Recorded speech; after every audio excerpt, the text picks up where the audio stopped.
Ils attendent du ministre des Outre-mer qu'il maintienne et confirme la date de la 3e consultation fixée au 12 décembre.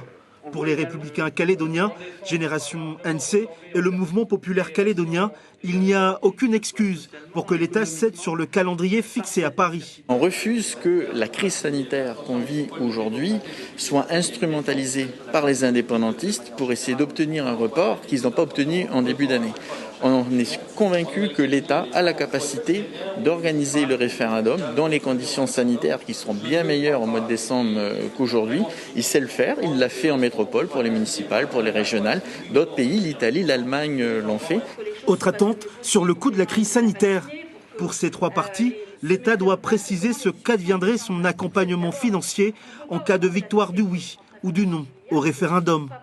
Sur le plan financier, on a maintenant des chiffres de l'impasse budgétaire qui sera celle de la Nouvelle-Calédonie, pas dans 10 ans, demain en 2022, puisque c'est entre 39 et 48 milliards.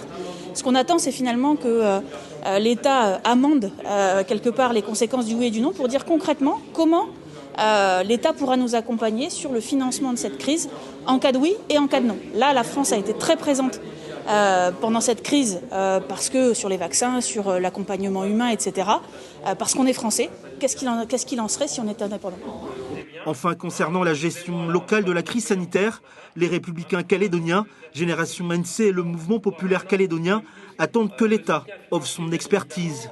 On attend que l'État nous offre son expertise finalement sur la gestion de la crise sanitaire parce que la France a eu la chance ou la malchance, excusez-moi des termes, mais de vivre cette épidémie. Aujourd'hui, ils en sont sortis. Donc comment Sébastien Lecornu peut conseiller le gouvernement, peut conseiller les institutions calédoniennes sur la gestion optimale de la crise sanitaire pour qu'on en sorte le plus rapidement possible. À noter, lors de ce point presse, l'absence du rassemblement LR.